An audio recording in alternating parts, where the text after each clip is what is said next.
Subscribe now and press the bell icon. Never miss an update. तारीख में पहली मर्तबा इजराइल का फ्लैग, इजराइल का परचम, इजराइल का झंडा यूएई के प्रेसिडेंशियल पैलेस सदारती महल में लहरा दिया गया। और सिर्फ यही नहीं हुआ बल्कि वहाँ पर उनका नेशनल एंथम भी बजाया गया, नेशनल एंथम भी लगाया गया वहाँ पर उनका। अच्छा, इसके ऊपर हमारा भी एक प्रिंसिपल स्टैंड होता है। वो क्या है कि क्योंकि इजराइल फ़लस्तीनियों को मारता है तो इसलिए हम उससे ताल्लुकात कायम नहीं कर सकते। टीएलपी और टीटीपी से कर सकते हैं, उन्होंने तो अपने लोगों को मारा है। ये एक लम्हा फिक्रिया है, ये मुसलमानों को सोचना पड़ेगा। जब आपके अरब इकट्ठे नहीं है, अरब लीग की साथ नहीं है, ओआईसी एक टेबल पर नहीं है, तो फिर दूसरा कौन करेगा आपके लिए? या आपके इस वक्त तो यहूदी फिर रहे हैं दुबई में, दिन दिन कर रहे हैं, उन्होंने एक्सेप्ट कर लिया, उन्होंने कैलकुलेट कर चुके हैं आपको पूरे तरीके से। अब ऐसा कुछ भी हो, कोई बात भी हो इजराइल के हवाले से, तो फौरी तौर पर जो है वो पाकिस्तान की तरफ से ट्रेंड्स भी चलते हैं, लोग बातें भी करना शुरू कर। देखिए, अब जो अरबी हैं वो तो काफ़िर हो गए हैं, इसराइलियों को, यहूदियों को घुसा लिया अपने मुल्क में। देखो ज़रा,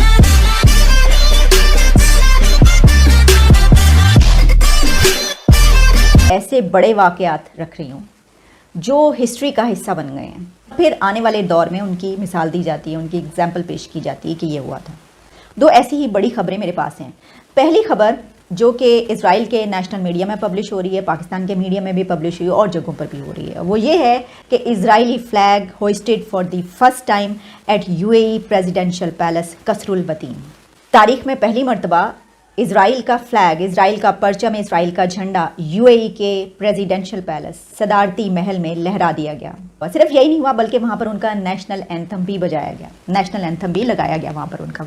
वहाँ पर इजराइल के अपॉइंट हुए हैं एम्बेसडर, और वो एम्बेसडर एक ऑफिशियल सेरेमनी में उनको गॉर्ड ऑफ ऑनर पेश किया गया।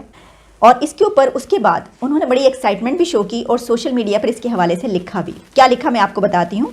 यूएई अमीर hike said how exciting and historic. ये वाकई एक हिस्टोरिकल मोमेंट है, अगर ये कहा जाए तो गलत नहीं होगा। इसकी वजह यह है कि ऐसा सोचना मुश्किल था, इसके बावजूद कि इजराइल और यूएई के रिलेशंस कायम हो चुके हैं। 2020 में ऐसा हुआ है, उसके ऊपर हमने प्रोग्राम भी किया था। अभी कुछ अर्सा पहले ऑस्ट्रिया में भी कोई इजरायली फ्लैग जो है वो जब लगाया गया तो उसके ऊपर टर्की के प्रेसिडेंट तैयब एर्दोगान ने बहुत उसको क्रिटिसाइज़ किया और उनको बड़ी तनकीद का निशाना बनाया था कि ये क्यों किया है। एक जो मुस्लिम उम्मा का तसव्वुर है, आप जानते हैं ना, जो इस्लामिक कंट्रीज़ है वो ये सोचते हैं इजराइल के मुतालिक जो भी, तो उसके हवाले से। लेकिन मुझे समझ में नहीं आती कि एक थर्ड कंट्री जो है वो किसी कंट्री को कैसे कह सकता है कि तुमने ये काम क्यों किया। भाई, अगर यूएई ने या किसी ने भी किया है तो उनकी मर्ज़ी, वो ये समझते हैं कि उनको फ्रीडम है, वो कुछ भी कर सकते हैं। लेकिन ये तो ऐसा तो होता है। और तैयब एर्दोगान तो आप जानती हैं कि वो मुस्लिम उम्मा का लीडर बनने की कोशिश करते हैं और इस तरह की उनकी स्टेटमेंट्स आती हैं। इसके बाद एक और काम भी हुआ, एक और सेरेमनी भी हुई, और वो इसका क्रक्स है, वो मेन पॉइंट है। और वो ये है कि वहाँ पर इजराइल की जो असलहा साज कंपनी है उसका इफ्तिताह किया गया, यानी कि जो वेपन्स बनाने वाली कंपनी है इजराइल की, उसकी इनाग्रेशन वहाँ पर की गई। इजराइल भी बहुत बड़े उस पर बजट पे जो बेचेगा वो अपना असलहा, और वो ख़रीदेंगे, उनको ज़ाहिर है अपने डिफेंस के लिए चाहिए होगा ये जो भी है। और उसके अलावा भी उनके बायलैटरल ट्रेड और क्या कुछ यूएई को कितना ज़्यादा फ़ायदा उठाएगा, जहाँ वो इतनी तरक्की पहले ही कर चुका है, तो आप सोचिए कि अभी वो और कितना आगे जाएगा। ये है इन कंट्रीज़ के मामला। जो मैंने आपको कहा था कि आउटकम पे बात कर, जो ट्रेड है, जो एक्सपोर्ट्स हैं, वो चलती रहेंगी, इनकी तरक्की नहीं रुकेगी इन कंट्रीज़ की।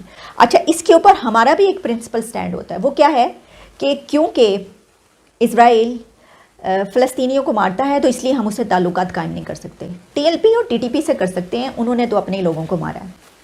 और अभी तो देखें ना, जिस तरह मैंने आपको बताया है कि तैयब एर्दोगान ने इस तरह की जो है स्टेटमेंट एक दी थी पहले जब वो हुआ था, और वो तो मुझे समझ में नहीं आती कि थर्ड कंट्री जो है किसी दूसरे कंट्री के उसमें कैसे, लेकिन ऐसा होता है।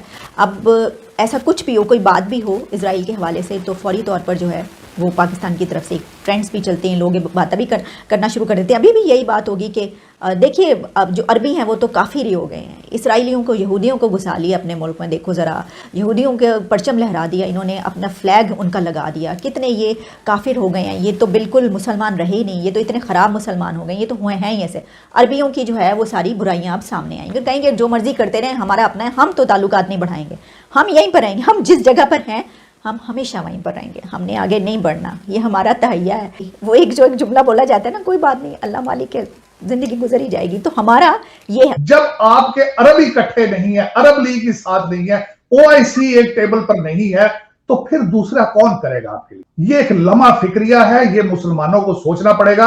आपने, मेरा क्वेश्चन मार्क, मैं कहता हूं फलस्तीन को छोड़ दें चीमा साहब, आप मुझे इस चीज का सवाल का जवाब दे, पाकिस्तान कश्मीर को जस्टिफाई कर रहा है? क्या ख्याल है, इंडिया आपको नहीं ऑब्जर्व करता? आपका दुश्मन आपको कैलकुलेट कर चुका है, आपको देख चुका है कि आप कहां तक जा सकते हैं, कहां तक जाएंगे। इसी तरह इजराइल ने पूरी इस्लामिक दुनिया को 1967 में पहली दफा कैलकुलेट किया था। अब उनको पता चल चुका है कि आपके शहजादे जो हैं वो सारे ब्रिटिश अमेरिकन ट्रेंड है, वो उनको सारी इंटेलिजेंस है, सारा कुछ पता है। अब मेरा मकसद है, चाहे शहजादा बिलावल हो, चाहे शहजादा, मेरा मकसद हमजा शरीफ हो, मरियम शहजादी हो, या मोहम्मद बिन सलमान हो, या आपके इस वक्त तो यहूदी फिर रहे हैं दुबई में, दिन दिन कर रहे हैं, उन्होंने एक्सेप्ट कर लिया, उन्होंने कैलकुलेट कर चुके हैं आपको पूरे तरीके से। हम क्या हैं, सोचना यह है हम क्या हैं। मैं उस 1 मिलियन लोगों ने, जिन्होंने 2 बिलियन मुसलमानों को यरगमाल बना रखा है, मैं उनको ब्लेम नहीं करूंगा। मैं ब्लेम करूंगा अपने शहजादे, जिनकी 50-50 बच्चे हैं, जिनके महल, जिनके स्टोरियां, जिनके दुबई में बिल्डिंगें अरबों से ऊंची हैं, मैं उनको ब्लेम करूंगा। आज एक एंकर साहब का मैंने प्रोग्राम सुना, कहते हैं इजराइल दुनिया में डरता है तो सबसे ज्यादा पाकिस्तान से डरता है।